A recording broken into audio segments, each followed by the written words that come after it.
తెలంగాణలో అప్రకటిత ఎమర్జెన్సీ కొనసాగుతున్న పరిస్థితులు కనబడుతూ ఉన్నాయి. రేవంత్ రెడ్డి నాయకత్వం వచ్చిన కాంగ్రెస్ ప్రభుత్వం ప్రజలకు ఇచ్చిన ఏ హామీలు కూడా నెరవేర్చడం చేతగాక, పరిపాలన చేయడం చేతగాక, ప్రజల నుంచి వచ్చే నిరసనల్ని తట్టుకోలేక అన్నిటిపైన నిషేధాలు విధించే పరిస్థితికి వచ్చింది. వాస్తవానికి ప్రజాస్వామ్యంలో ఎక్కడైనా ప్రజల తరఫున పనిచేయడం అనేది పార్టీల యొక్క హక్కు. మరి బీఆర్ఎస్ పార్టీ ఏ కార్యక్రమాలు తీసుకున్నా అడ్డుకోవడం అనేది ఈ ప్రభుత్వానికి అలవాటుగా మారింది. ప్రత్యేకించి కేటీఆర్ గారు ఇక్కడ ఏ కార్యక్రమానికి హాజరవుతుండన్నా, కేటీఆర్ గారు ఇంటి నుంచి అడుగు బయట పెడుతుండన్నా ఎందుకో రేవంత్ రెడ్డి ప్రభుత్వానికి అంత వణుకు పుడుతుంది. మరి వాళ్ళ రైతులను ఏదైతే మోసం చేసిండో రేవంత్ రెడ్డి, దానికి నిరసనగా రాష్ట్ర వ్యాప్తంగా కూడా రైతులు ఒక తిరుగుబాటు చేస్తున్నారు, నిరసనలు తెలియజేస్తున్నారు. బీఆర్ఎస్ పార్టీ నాయకత్వం వహించాలని కోరుకుంటున్నారు. ప్రత్యేకించి కేటీఆర్ గారు రావాలని చెప్పి కూడా అన్ని వర్గాల నుంచి విజ్ఞప్తులు వస్తున్నాయి.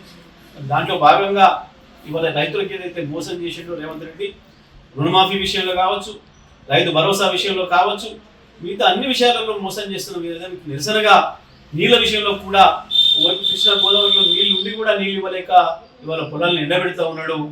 కాళేశ్వరం నుంచి బ్రహ్మాండంగా 1 కోటి ఎకరాలకు నీళ్లు బాధించుకునే అవకాశం ఉండి కూడా నీళ్ళు ఇవ్వలేని స్థితిలో ఈ దుర్మార్గమైన ప్రభుత్వం ఉంది. మరి దీనికి వ్యతిరేకంగా నల్గొండ జిల్లా రైతాంగం పెద్ద ఎత్తున ఉద్యమానికి సిద్ధమవుతున్నారు.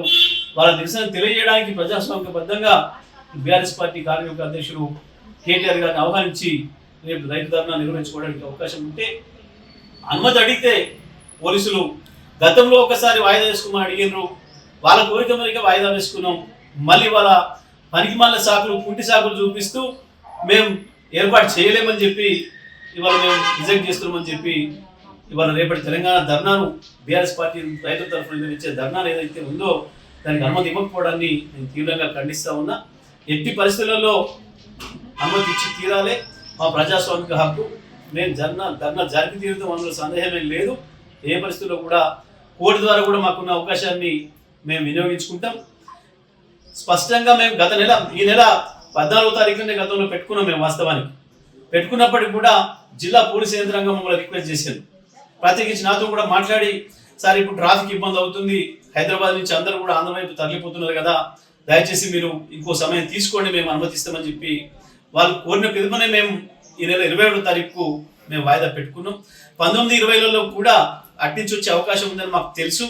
అందుకనే మాకు 19-20లో పెట్టుకోమని చెప్పి వాళ్ళు అడిగినప్పుడు కూడా మేమే ఆ విషయం చెప్పి, లేదు మళ్ళీ రిటర్న్ వచ్చే వాళ్ళు కూడా ఉంటారు, 19వ తారీఖు ఆదివారం కూడా వస్తారు, కాబట్టి సోమవారం కూడా సెలవు ఇచ్చి మేము మంగళవారం నాడు 21వ తారీఖు నాడు పెట్టుకుంటామని చెప్పి స్పష్టంగా చెప్పినప్పటికీ కూడా ఇవాళ మళ్ళీ ఏదో ఒక కుంటి సాకులు చూపిస్తూ ధర్నాను రిజెక్ట్ చేస్తూ, మా అనుమతిని రిజెక్ట్ చేస్తూ ఏదైతే జిల్లా పోలీసులు ఇవాళ ఉత్తర్వులు ఇచ్చారో, ఇది పూర్తిగా రాష్ట్ర ప్రభుత్వం పైనుంచి వచ్చిన ఉత్తర్వుల మేరకు మాత్రమే జరిగింది.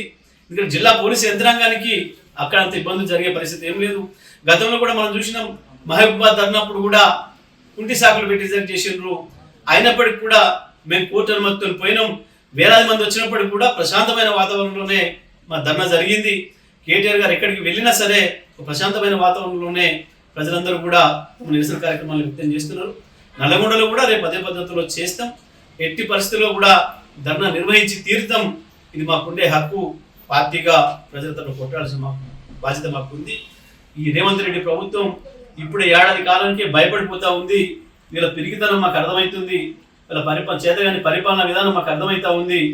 ఈయన ఇక్కడేదో చేసినా అని చెప్పి రైతులు మోసం చేసినా కాకుండా బయట దేశాల్లో పోయి ఏదో తిరిగి ఆడ గప్పాలు కొట్టుకుంటున్నాడు. కేటీఆర్ గారు వస్తే ఇవన్నీ కూడా బయటపడతాయన్న భయంతోనే ఈ రకంగా మా గొంతులకే ప్రయత్నం చేస్తున్నారు. ప్రభుత్వం ఎటువంటి దుర్మార్గమైన ప్రయత్నాలు చేసినా మేము నల్లగొండలో తప్పకుండా రైతులందరినీ సమీకరించి ధర్నా నిర్వహించి తీరుతాం.